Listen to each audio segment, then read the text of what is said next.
Malgré le marasme économique dans de nombreux pays, le commerce chinois le long de la région de la ceinture et de la route infléchit cette tendance. Au Bélarus, la construction du plus grand parc industriel chinois est bien avancée. Dans la banlieue de Minsk, ces décombres deviendront bientôt une plateforme pour les affaires. Le parc industriel sino-biélorusse, qui couvre plus de 90 km², sera consacré à l'électronique, à la biomédecine, à la production haut de gamme et à d'autres industries clés. Le complexe est loin d'être fini, mais les entreprises s'y installent déjà, y compris certaines venant d'économies émergentes comme l'Inde, la Turquie et le Brésil. Le processus pour s'inscrire a été très facile. Remplir tous les formulaires a été bien plus rapide que ce à quoi nous nous attendions.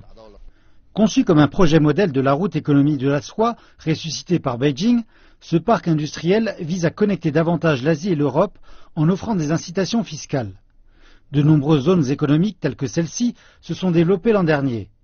La Chine a investi directement dans 49 pays le long de la région de la ceinture et la route l'an dernier. L'investissement total a atteint environ 14 milliards de dollars. Au cours des dernières années, la Chine a collaboré avec la Mongolie, le Pakistan, la Russie, le Bangladesh et le Myanmar pour bâtir 6 corridors économiques visant à accroître les infrastructures et la croissance économique. Nous allons travailler autour de ces 6 projets de corridors économiques internationaux en nous concentrant sur l'interconnectivité via la construction d'infrastructures et de coopération dans la capacité industrielle. Malgré l'incertitude économique dans le monde, des experts estiment que dans les 10 prochaines années, l'investissement de la Chine dans les infrastructures atteindra les 8 000 milliards de dollars.